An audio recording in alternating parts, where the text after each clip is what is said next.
Eh ben bonjour, nous sommes l'Hollywood. Moi c'est Manu. Moi c'est Choupa. Et moi c'est Hugo. Tout à fait. Et on est les vieux tontons de YouTube. Vieux tontons de YouTube.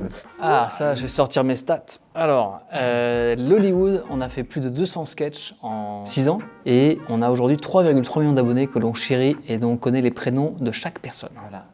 En gros, l'Hollywood, c'est une chaîne de potes, nous trois, et puis les gens qui nous accompagnent en fait. On s'est tous rencontrés en gros dans la chaîne universitaire de notre fac en 2005. Dit comme ça a l'air hyper nul. Mais c'est ça le côté vieux tonton. Ouais, c'est ça le côté vieux tonton.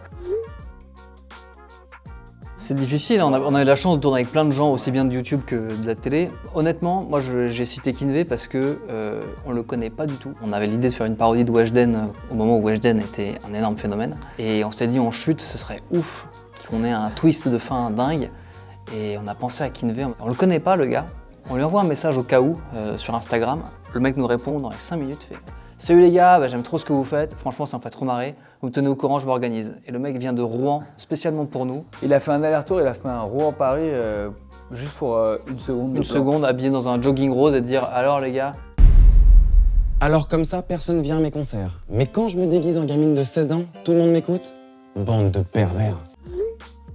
Il y en a plein dont on est fiers, je pense. C'est Shop Squad, non? Ouais, Shop Squad, je pense que c'est le truc. Saison 1. Saison 2 Saison 2. Saison 2. Pas mal d'obstacles à surmonter. Sarah, sa meilleure amie, qui va falloir se mettre dans la poche. Maximilien, son grand frère, qui est très agressif quand on drague sa sœur. Et Léo, son premier amour. Et qui est quand même sacrément beau gosse. C'est trois mecs qui font un plan pour, en l'occurrence moi, j'essaie de choper une meuf et c'est un plan complètement stupide.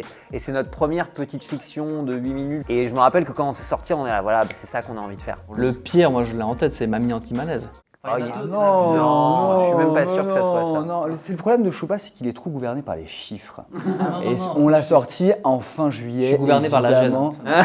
Mais c'est le but. Non, C'est les zombies, c'est les zombies. Ah, le zombie, oui, il est très mal vieilli. Il y a tout qui. Il y a tout qui va pas, il y a des blagues vraiment border. Ouais, il y a un peu une bonne pointe de racisme. Bonne pointe de racisme.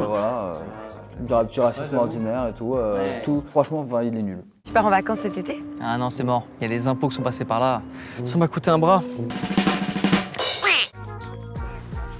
Il y a plusieurs projets. Il y a beaucoup de choses. Il y a ce deuxième Prime qui effectivement était notre nouveau gros projet de cette année, mais en parallèle, on a développé une série qui s'appelle 6 Bros, qui est un format court que vous pouvez voir sur TFX tous les soirs à 20h50 et sur Salto. Et il y a deux autres gros projets aussi ça reste une histoire de sperme. Je vous laisse parler les garçons. Nous avons eu des enfants. Ouais, voilà. La Lollywood Night 2, c'est une soirée où il n'y a pas de stars. Mais de fait, on cherche des stars. Et on peut vous dire qu'il y a Camille Combal, Fred Testo, Pascal Legitimus, Valérie Damido, Chris Marquez. C'est très dur de commencer à faire la liste des stars, parce qu'évidemment, on en oublie tout le temps. Mais oui. Ce n'est pas de notre ressort, nous on est là pour faire notre com. Après le reste, on s'en fout. On les emmerde en fait. On les emmerde, voilà.